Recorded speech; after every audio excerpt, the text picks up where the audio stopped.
Denver who was very accomplished, an older person, but he'd been never been married before. And years in the community, a doctor is very beloved. One of the families he's very involved was a family that was Bali Chuba, but they became Bali Chuba around 50. And as irreligious Jews, they made a commitment: we don't want any children. Now they're in their 70s, and they're really very upset about it. And he wanted them, his parents, walk them down to go, and he would like them to walk down to the home too. Fine. They come walking down carrying the dog. And I understood, talking to them, we never had any children. So there we had separate seating. So I went over to this man and asked him, is the dog a man or a female? I told him the dog was on the wrong side.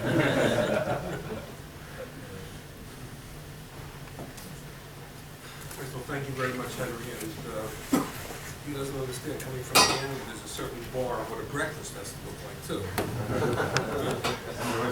Henry brought this on himself. Mark afterwards.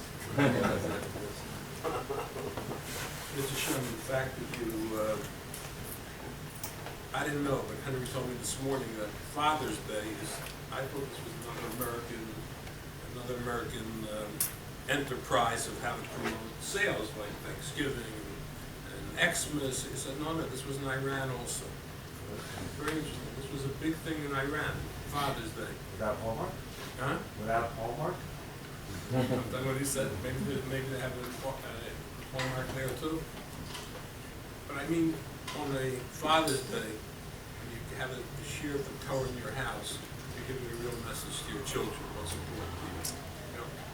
Most fathers today, they go to a basketball game, to a football game. This is his day, this is a day that the values, Baruch Hashem, in fact, that he celebrates Father's Day. For him, this is a celebration. This is Hashem. It should be a message to his children and all future generations. This is Hashem.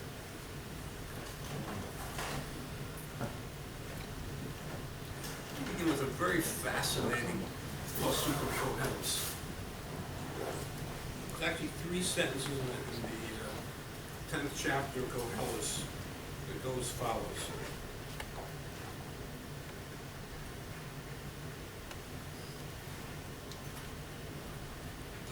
The words of a wise person find favor in the eyes of the listener.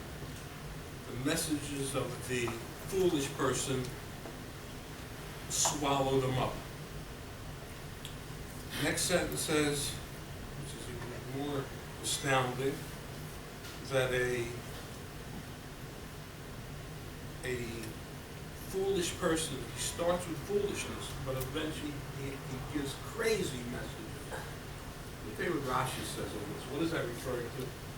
I thought about it because it's actually this week's parsha, today's parsha. It's like this: a foolish person, he opens up messages to swallow. That's referring to Bilam. He gave a message that to these people who had been the country of Moab, that since the time of the flood, there was a certain amount of moral responsibility. People didn't let there was not a licentiousness in the culture at large. That was the way the people responded to the tragedy of the flood, Rashi says. And Bilam comes and breaks down that boundary. He says, your daughters should go seduce, have affairs with the Jewish men. The next sentence, that's that when they start talking, they say foolish things. The next sentence says, not only they start foolishly, but what happens at the end? They go crazy. They do wicked and crazy things. Comes along Rashi and says, what is that? And again he brings the story of Bilam. It's like the first message he says was initially it was a foolish message to break down their moral compass. And the second message is that they go crazy. He repeats the same thing. He gave the message. I couldn't figure out. I understand that's the beginning, but what was the change? What happened in the second sentence that Rashi's telling us that this is already crazy? If it was foolish to begin with, it can't be the same thing as either foolish or crazy. It doesn't go, because the sentence says it's foolish, it becomes foolish. The sentence says it's crazy, the same thing becomes crazy. To begin like this, and what does it mean, by the way? A wise person gives a message that finds favor in the eyes of people. A foolish person gives a message that people feel they're being swallowed up. Things like this is a very interesting language of our sages. That sounds like it was written by Orwell. It sounds Orwellian. And he wrote a book called Animal Farm, where he uses animals and gives them human characteristics to describe a certain kind of behavior. He has a whole political agenda there. This is the Gemara in Kedushin. The Gemara tells us in Kedushin, Reb Shimon ben Elazar says, I never saw a deer that's a farmer. And I never saw a fox that's a storekeeper. And I never saw a lion that's a porter. And they all have and yet they all seem to have enough food to live on. And they're only animals. How much more we who are serving God will have a parnasa. That's the context of the story. But meanwhile, when Chazal say something, they're teaching us a lesson. They're saying that if a deer would have to make a living, right? You put it in anthropomorphic terms, what would they do? They'd be a farmer. That means there's something about the quality of a deer would make a good farmer. As the Mishnah tells us, Yehuda ben Taima says, Rotz Katzvi, they're energetic, they're fast. Even in the Torah, Ayola Shalucha, they're fast, they have energy. Apparently, being a farmer requires a huge amount of energy and effort. You don't sit behind the desk with your feet on the desk and smoking a $50 cigar. That's not a farmer. Even though, by the way, today, that's the way it works. I don't know if anybody knows. Gentlemen farmers today, everything is computers. Machines do everything, and there's a guy exactly programming how many times the machine should go into the earth to do this. The real big farmers today are actually, they're not the ones out in the farm doing the work. That's what it's become today. It's become a very sophisticated thing, farming, because of machines. But at the time of Chazal, farmers are a guy who actually went out there and had to till the field himself and plant, so you need a lot of energy. That makes sense. Next one, a fox, both in the rabbinic literature and the secular literature. What is a fox known as? Sly. It means that there's a certain amount of slyness, a little more polite, you call it shrewdness, to be able to run a business. It's very interesting, some other time we'll discuss, very fascinating exactly why a business requires a certain amount of larceny. But it's clear from Chazal. And so a fox, a sly fox, he's going to, remember all the stories of Rabbi Akiva, this fox has one agenda. What's he concerned about? Who's it good for? The fox. That's what a fox is. A fox is an animal that everything is, he's trying to figure out how the fox will benefit from. And he'd be in business. Storekeeper, he'd have some type of angle. The lion, he would be a porter. He'd be working the Four Seasons, picking up valises and looking for tips. We believe the Torah tells us that the lion is the king of the animals. The tribe that is considered to be the tribe the tribe from which monarchy comes from is Yehuda. Torah calls him a lion. Yehuda's a lion. The most intelligent, the one who can run a world, run a country, be involved in all international relationships, who eventually Melech HaMashiach can come from, which means he's capable of really running the whole world eventually. If he needed a parnasa, he'd be working 4 seasons carrying bags. Could you imagine a Jewish mother saying, my son's a porter, a bellhop. You know, my son's a bellhop. I heard the mother say, my son's a doctor, he's a lawyer, and once in a while they even take a pride, he's a rabbi. But a bellhop would be the most embarrassing thing for any mother to say. And yet Chazal are telling us that a lion, if he had to make a living, would be what does that mean? The Chazal tells us that runs against everything that the Chazal themselves use. The lion is Melech HaChayis. The Torah itself tells us a lion has a huge brain and knows how to administer and organize. And the lion would be a bellhop if you had to make a living. What are Chazal telling us? When we study Chazal, we have to listen to what they're saying. They're teaching us something about human nature that we're obviously missing, because they could have said he could have done anything, right? They should have said the lion, the fox, he can be a storekeeper. He's selling diamonds. He has a little business over there. He's selling diamonds. He's selling suits. A lion, he's running a multinational corporation. He's the CEO. That would have been something that would resonate with us, and that's really akin to what his abilities are. Comes along Chazal and tells us, no, the lion is the fox is a storekeeper, and he's a porter. Unskilled. No, you don't need any. I don't think you need much intelligence for that. You need good shoulders and you need strong arms, and you can pick the laces up. What is Chazal telling us? Chazal is telling us a very, very important thing. It's really the beginning, I think, of all rules of communication. A lion, a king, most of us think is a king. You know, let's take it really I got married, I became a king. And my vision of king was, I'm sitting at the head of the table, honey, please get me this. Honey, honey is already a nice way to say it. You know, snap my fingers.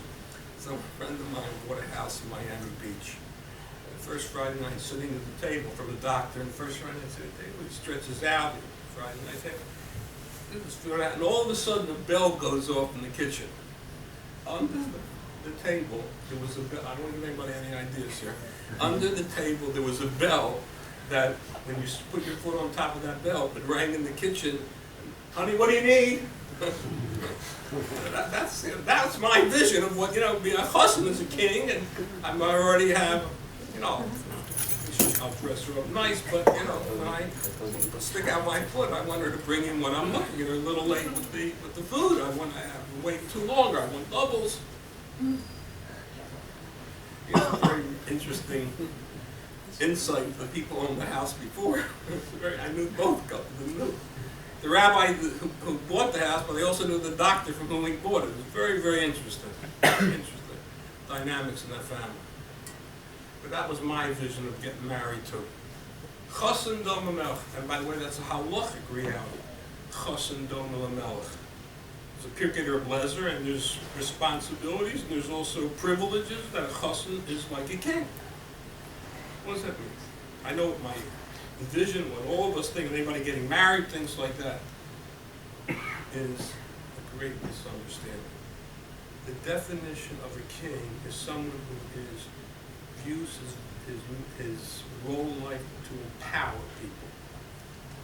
The real malchus is not absorbing the people into yourself, but to empowering them, making them strong, making them feel good about themselves.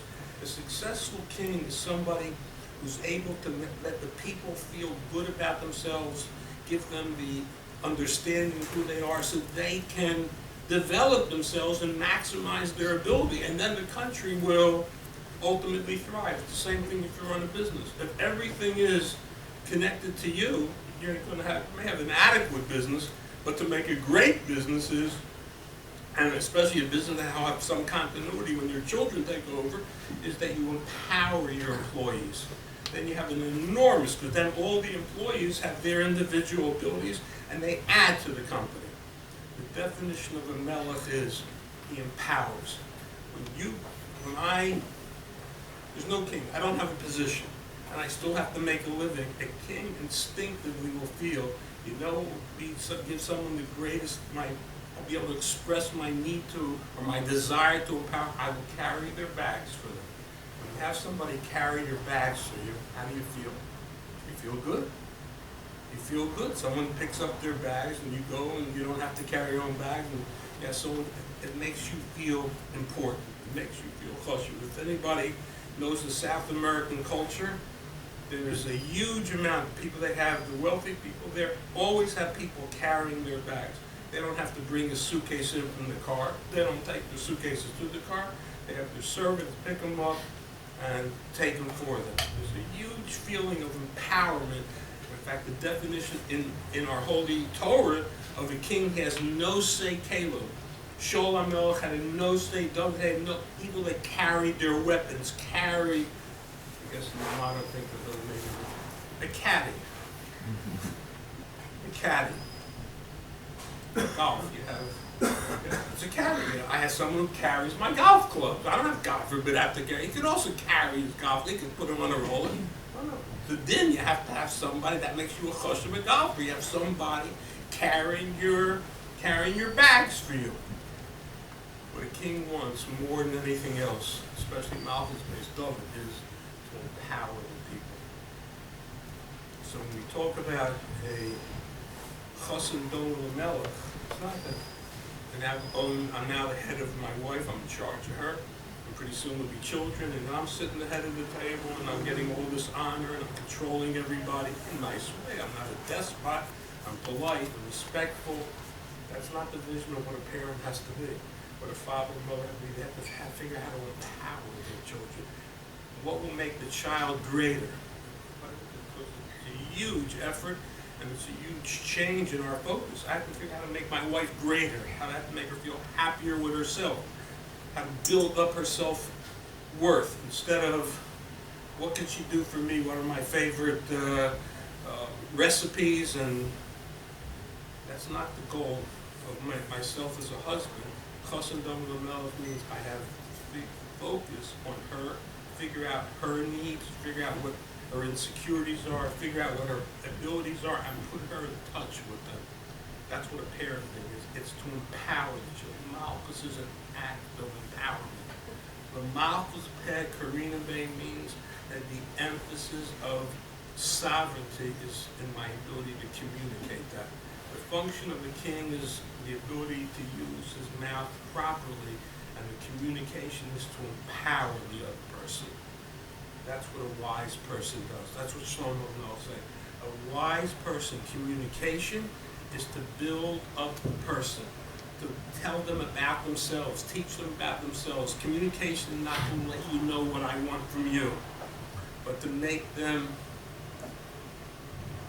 feel better about themselves, to help them understand themselves better, give them a vision of who they are, a vision of their potential. That's what effective communication, that's what a chacham does. When a chacham communicates, that's the way he communicates. That's the way divrei chachamim benachas nishman. The pasuk Koheles says, it is done because it's not, when I want something, I will talk benachas. I wanted to I might do it polite, but if the second time if I don't get it right away, we raise our voice or lower our voice. Because it's about me. That's not, a chacham speaks, it's benachas nishman. It's in order to, though it's about the other person. When you raise your voice to somebody, you're putting them down. A wise person does exactly the opposite, because it's not about him. Real communication has to be about the person you are talking to. We've actually said, and I think the word nachas itself needs explanation. What do you mean nachas? It means everything is about whether you speak high or low.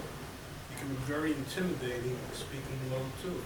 The mafiosi do that all the time to make you an offer you can't refuse.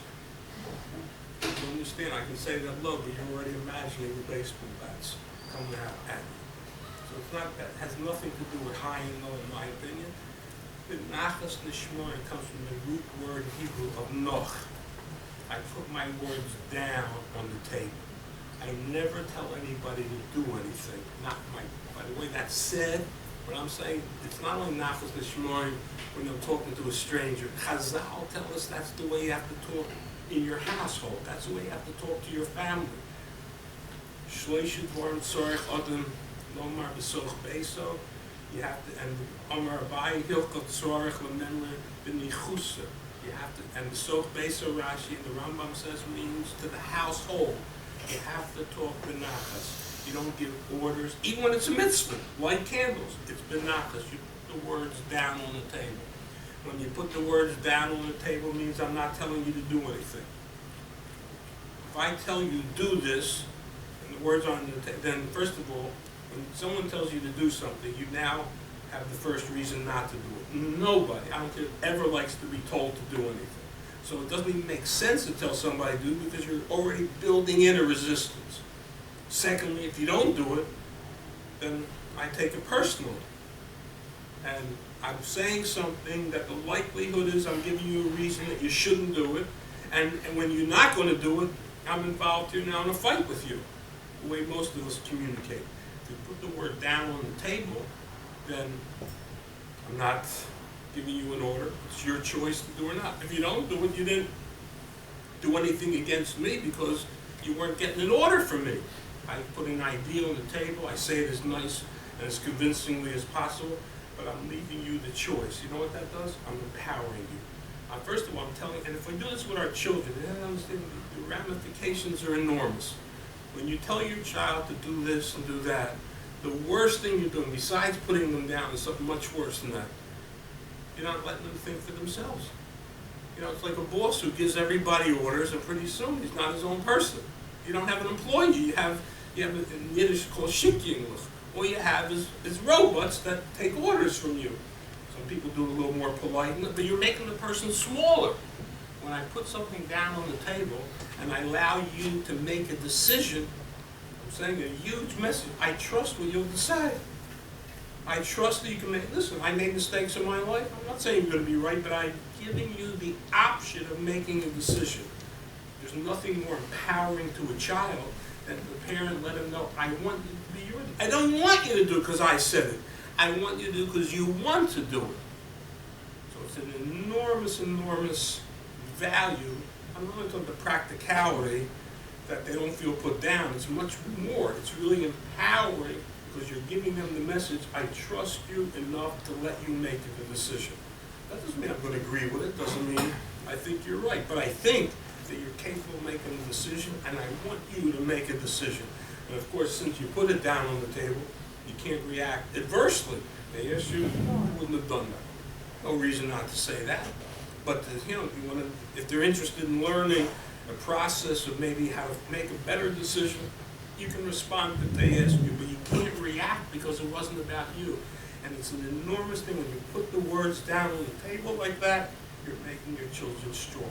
That's the definition of communication, and that's what a chacham, divrei chachamim, denachas nishma, they put the words on the table no matter who they're talking to. Somebody asked them a shaila, somebody asked them advice. But Chazal are telling us the head of the house does that too. That the way we talk to our wives, the way we talk to our family, Erev Shabbos, even though it's late, I want to see those candles lit. You don't give an order in your house to light the candles. Honey, it's late, it's 16 minutes, it's 12 minutes, go light the candles. That's violating everything Chazal said. You put it down on the table, let her make the choice whether or not she should put up the tier, or whether she should light candles, maybe the Shabbos you won't have. You got to get that up to her. And that's what really Chazal are telling us. The whole idea of communication is to empower people around you. And the Rambam says it's not the way you talk to your wife. He says in Hilchos Shabbos. Sorry if I remember the B'nai Beso. Not just the wife. B'nai Beso means the children too. We have to empower our children. And this is even where I have an agenda and I really want candles, and I have a mitzvah, the candles should be lit. Even then, you have to give them the choice.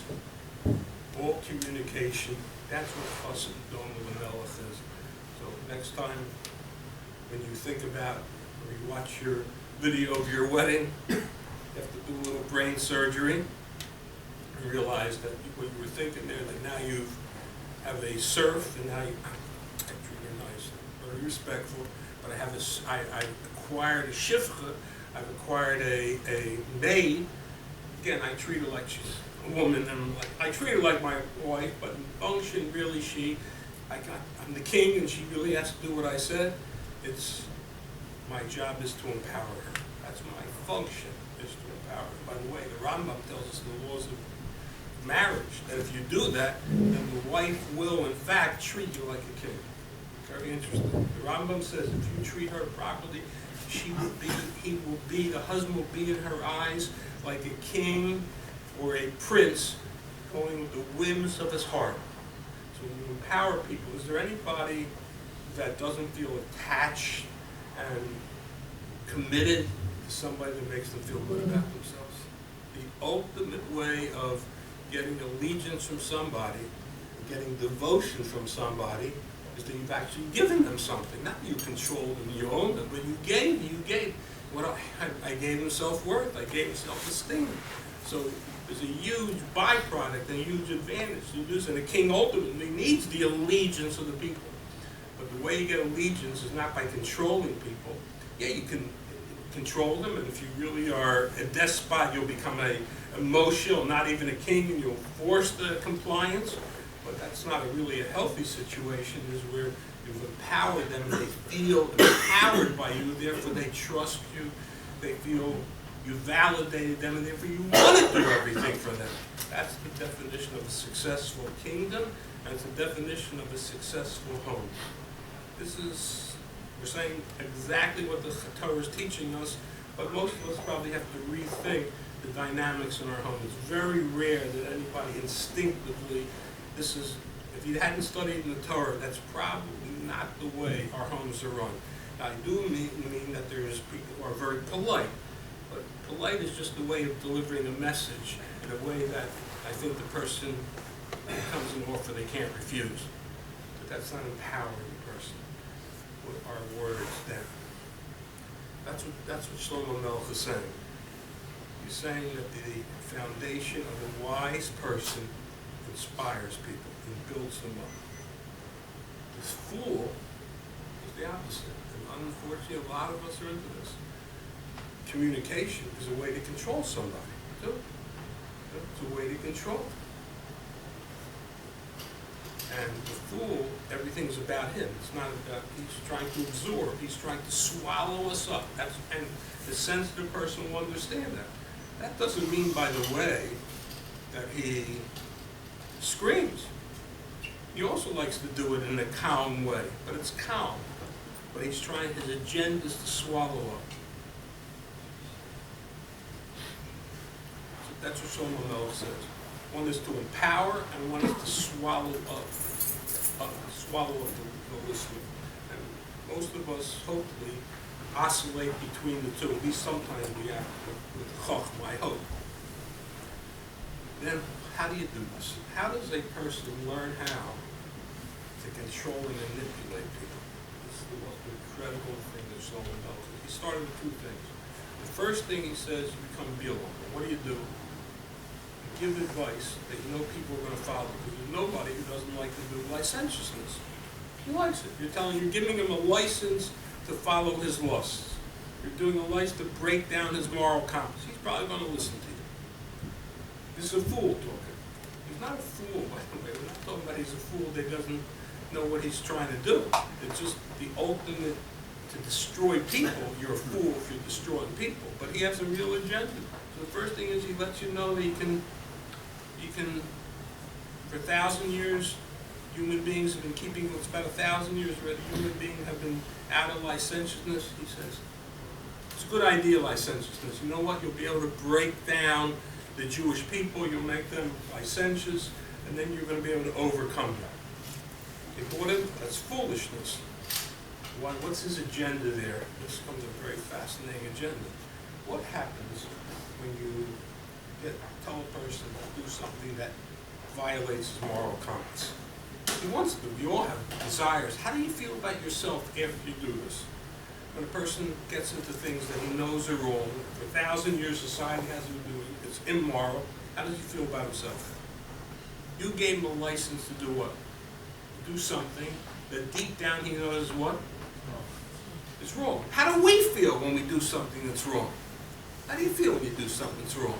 After you've finished, you still feel good about yourself? You feel disappointed in yourself? You feel down? Now that you have a person who is down on himself, is he easier or harder to control? People that don't feel good go to schools and send your child away. If your child comes from a home that is shaky, they don't have good self-esteem, you send them 7,000 miles away to Israel, it's likely to be that the teachers over there are going to take control over them.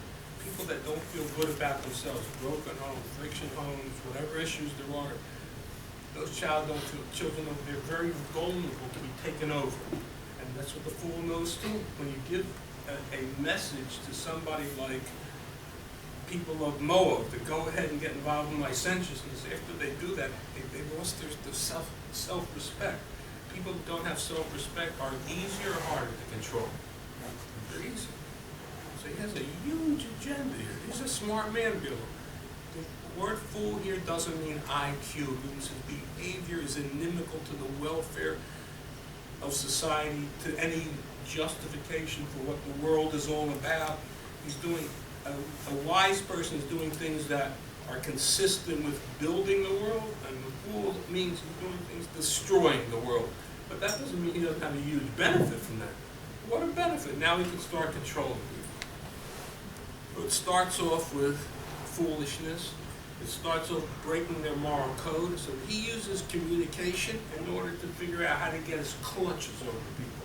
And how does he do that? The first thing is he allows them to get in touch with their lower base self, and then they start feeling less. And once they're less, then they come in and pounce and really get control. What's the second stage? It's the same thing again. He told them to get involved in licentiousness, and then it's at the beginning, it says what? He starts foolish, and then it becomes crazy and evil. It's the same thing. Now, let me explain this. This is a question I asked my Rebbe about 20 years ago, maybe 25 years ago. And that was the following thing. There's a mitzvah in the Torah, literally in front of a blind person, you can't put a stumbling block. Rashi doesn't learn that's, in fact, that's not the aver if you do that. The aver is to give somebody bad advice. The aver is to give somebody, that's what Rashi says. Someone comes to you, I think you should sell your house. And you're interested in buying this house. That's Rashi's example. Your land, that's what Rashi said. You should sell your donkey, I'm interested in buying. You sell your house, I'm interested in buying. You don't tell them that, but you're giving them bad advice. It's good for you, but it's not good. It's not good for him. It reminds me of Lionel Leffler. There was a student many years ago. He had a little nervous breakdown. No, by us, he just thought he was Mashiach. He started going, he got some type of. That's also something. He started thinking he was Mashiach. He went to another yeshiva, and he had a real breakdown in New York. He comes back to the yeshiva, must be about 9 months after he left, goes over to our mashgiach and says, Rebbe, I know I'm not Mashiach. I know I'm not Mashiach. So the Rebbe told him, that's great news for you, Baruch, but it's terrible for the rest of us. There's certainly an element in bad advice. It might be terrible for you, but it's very, very good for me over here. That's one lot. That's in Parshas Kedoshim. In Parshas Bahar, we have another mitzvah in the Torah. A mitzvah called Yisonu Isha Samiso. You're not allowed to put a person down. Who do you think you are? I remember when you were not grown, you were still eating the chazer. Who do you think you are? I remember when you were a goya. Or I guess I remember when you were still sitting in jail. What are you doing now? You're making like you're in Adam Choshev. That's a law of the Torah. To put a person down is a negative. You know you're only putting them down with words. It's called Sonu Isha Samisa. In that lav, Rashi says the simple, and then he says another example is someone comes to you for advice, and you give him bad. The same thing that he said in the sin of if naiver, someone asked you about land, sell the land he wants to buy. I don't understand what's a different word. How could it be the same sin? What is Rashi telling us? That's the sin of bad advice. Is the sin of lifnei. And here Rashi says, and it's also not even true. You have to step on the guy. He doesn't know that you're giving him bad advice. So how's it stepping on him? You hear the question was bothering me? He didn't have an answer. And it took me 20 years, but I know now what the answer to that question. You hear the question. That you can't have different words in the Torah express something different to tell you the exact same fact situation. Unless there's a different aspect that the Torah is talking about. I read the Rashi and I reread it and I reread it and I realized I just didn't keep my eyes open. Rashi and Parshas Kedoshim, the person comes to you for advice, and you give them bad advice. Rashi and Parshas Bahar is the person comes for you for advice, and Rashi changes one word. You didn't give him advice. You're masio. You talk them in to bad advice. You know the difference? One is someone asked you advice and you said, these are the facts.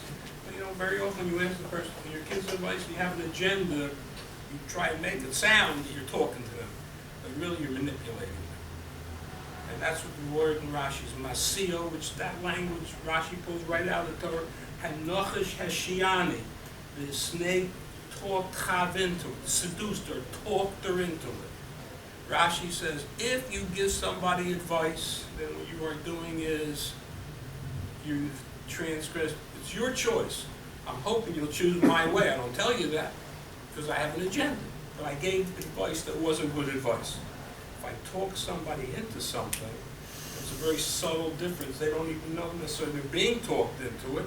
You sell them the idea that they should do that. Then you're over lo sono isha samiso. Then you are why putting that? That's manipulating the person. When I give you advice and it's your choice, I'm hoping you'll do. I really should tell you not to do it. The fact that I leave you with 50-50 means I have a 50% chance of getting your house that otherwise I wouldn't have. When I talk you into something, that's a tremendous put down on a person. That's manipulation, that's control. The same communication can be, I'm giving you a choice, which we're obligated to do that, but you're asking me, I shouldn't really tell you there's a choice on the table, because there's really no choice, because it's not good for you. I know what's good for you, and I shouldn't tell you that. But if I tell you that, I've given you bad advice. If I can convince you of something that's not good, then I put you down and manipulate you. Clear, the difference is clear. Rashi didn't change the word. And by the way, we have in Sefer Dvarim, Parshas Kisov, a curse of causing a blind man to fall. Same with Neiver. The curses are mashke iver baderech, not putting it down. Mashke means to cause him to fall. Not lifnei iver lo sitei michshol is putting a stumbling block, is a prohibition. Causing somebody to fall, God curses you. Which means, and Rashi uses the word masio there also. If I give a person bad advice, I did a negative prohibition. If I manipulate somebody, and it's not just like giving advice, but through communication, I use that to control the person, then I get a curse from God too. Or God curses me. So it's a whole different thing. Bilam starts off, he's a very smart man. And this all smart people who want to manipulate, the first thing is they break your resistance. They let you do things you want that later on you'll be weakened emotionally by your decision. And you know what they do afterwards? Then when you're in a vulnerable position, what they do is they grab a hold of you and push you. The only change in the two sentences is, first, Rashi says he gave the advice, they should get involved in licentiousness. And the second Rashi is, he told them to go and do it. That's already, at the end of the day, that's pure evil. When you gave the bad advice, they did what they wanted to do. You weren't controlling them. You just manipulated them into doing what's not good for them. But then when you told them to go ahead and do it, that's, at the end of the day, that's pure evil. When you use our mouth and communicate, not to empower a person, but in order to first make them vulnerable, that's a fool. At the end of the day, when someone is vulnerable, you know what the fool's going to do? He's going to control them. He's going to go ahead and control them. That's what Bilam did. So in communication, it's very, very important that the goal is learn how to empower. You have to focus on a person. And you can't give rules and you can't give directives. Give them that you respect their ability to make a decision. Put it down. The second thing is, when you have an agenda, one thing we do is we weaken the person, And God forbid, worse than that is not weakening the person, but it's pure evil. When a person is weakened, then you can control them, and then you become a cult figure, and then they do what you want them to do. That's the ultimate destruction of human beings. Communication, and we do that with our children. We do it all the time with our children. If we have an agenda, we know how to weaken them. First we try and bribe them. After we try and bribe them, we try to weaken them. And afterwards, if we do, get them to do what we want to do, even if it's good for them, it's an evil thing to do. Because the worst thing is to manipulate and to control people. We have to learn in communication how to build people. It requires a lot of effort. It requires a lot of soul searching in ourselves also. What do I really want for my child? Do I want him to do what I want? Is that what I want? Or do I want him to do what he wants? Do I want to help develop him how to learn how to make good choices? That's a huge test as parents. We have to have the same thing with spouses. There's women who, at the end of the day, their husbands control, and that doesn't mean she doesn't have 10 carat. I mean, if he's really good, he's going to buy her a 10 carat diamond. And he's going to buy her, she's going to be driving a Lamborghini too. He's going to have, each earring is going to have 5 carats in it. Like diamonds. Today, we have 5 carats too, the younger generation. That's also a possibility. I'm talking about a 5 carat stone. I'm talking about 5 carats coming out of your ears. I wouldn't be surprised if we'll start seeing kids going around with that too in their ears. That's a huge effort, and we need to be honest with ourselves, and really the responsibility of parenting is to build our children up. The responsibility of being a husband is to do, yes, we are a king. You know what a king is? So it makes those that are around them more powerful. And then, by the way, then you really have the allegiance too. Because if you really build them up, they will be so devoted to you. They don't want to do what they want, they'll do what they think is good for them, but at the end of the day, they'll be devoted. And by the way, nobody as a parent should expect that devotion means they do what I want. That's not the test of devotion. Devotion is when the things where it doesn't interfere, they're committed to me, they want to help me, whatever is possible, but they have the independence of what they can do. That's our responsibility as parents. We just start touching communication. And communication is an enormous ability to affect other people. And depending what our agenda is and how to do it, as I was telling us what we should do, communication is the way in which we learn how to power people. And unless we take the other road, which Shlomo called the road of the Bilam, foolishness, it really harms people because then they're much easier to control. It's much easier to control a child with low self-esteem. Now, every parent is going to figure out a way that justifying it, because if it makes you going to go off the barrel, look, and therefore I criticize when you break somebody. You want to get the rationale? I don't think we need to know the rationale. I think we all know how to rationalize the Shem Shemayim, that we have to break them. We all know we have plenty of good ways to rationalize that. We all do it in the Shem Shemayim. I'll tell you my favorite Hasidic Shavor is, the Gemara says that Penina was Niskav in the Shem Shemayim, in which she was teasing and insulting Chana, who both married to Elkanah, who had no children. She wasn't trying to put her down. That wasn't her goal. Her goal was that she should pray more. Kutzgerg said, where is there any indication in the sentences? You know what he says? It's not the pshat, but the inside is true. He says, nobody could be that vicious unless it's the Shem Shemayim. We do that with our kids too. The more we see something we act viciously with them, we rip away their self-respect, we rip away their self-esteem that a decent human being wouldn't do. But I convince myself it's a Shem Shemayim. We have no problem convincing ourselves. There's no difficulty in convincing ourselves at all. We have to be cognizant of the fact our goal is to build them up. Child is built up, will make a moral decision. It's his decision. When I go ahead and I break their self-esteem and self-respect, yes, I can control and maneuver them. But you know what? I'm dealing with a shever cave. I'm dealing with a broken human being. I'm dealing with a robot at best. I'm not building up my child. I'm violating my to trust that position that Kodesh Baruch Hu said, you're the king. You have to build them up. You have to empower them. If we do this, Bezos Hashem, our family, our wives will feel empowered, grow as people, bring to the table their unique abilities. We'll learn from each other. Our children also will bring their unique abilities. Is there anybody here that doesn't feel the children are more sincere than they are? That we are? That they're more honest than we are? Does anybody feel that this 14 or 16 or 20-year-old is not more honest and sincere than they are? Of course, we have to have them jaded. I mean, I think I have very wonderful children. I certainly feel that way. But I think we all feel that way because they haven't been jaded.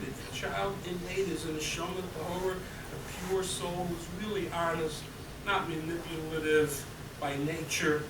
And if we only do nurture them in every step, we're not going to have any problems. And you know what we do is the opposite. We crush them so that we can control them.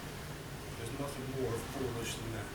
Not only the foolishness that it's against what creation is, the harm we do to ourselves, and our greatest legacy, our children, our greatest treasure, instead of becoming blooming and becoming who they can be and becoming outstanding people, I limit them because I want them to serve me, I want them to do what I want.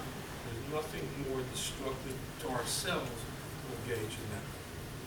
Bezos Hashem. These are very simple things. I'm telling you, this is exactly what the sentence is saying. Mr. Mesilas Yesharim said we have to rethink things that are counterintuitive to the way we grow up. I have the money, it's my house, I'm supporting them, I'm the king, and therefore I own it. That's exactly where we come from. You know what? The Torah says rethink that. Everybody should have a wonderful, wonderful day. Any questions? Oh, as an example, how would you remind the kids to bench? And like, after Shabbos, some of them are relaxed, I mean, they say we bench later. So I'm saying that don't tell them what to do, just put it on the table that they should do. What's the best? They should. It's time to do it. And if they And not only that, you should bench. later. I mean, rather than that, give them the choice that they should decide. What did Hashem do when you decided not to bench?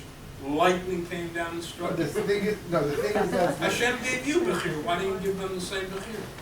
no, it's not. I mean, they want to bench, but they say we bench later, and then they fall asleep. So what's the best way of doing it? Be an example. You bench now. And listen, you can even say that, you know, I'm tired. If I don't bench now, I probably, you know, I might fall asleep. I don't bench now. I think I'm going to take a nap, so I better bench now. Be an example. And say it in a way that they should be able to figure it out. And if they don't, you're a lot better than a child who you push down because he's not going to make the right decision from now on either. So you told him he has the right to make a choice. You're a good example. You develop him, and will have a good moral compass. We'll go further and bench.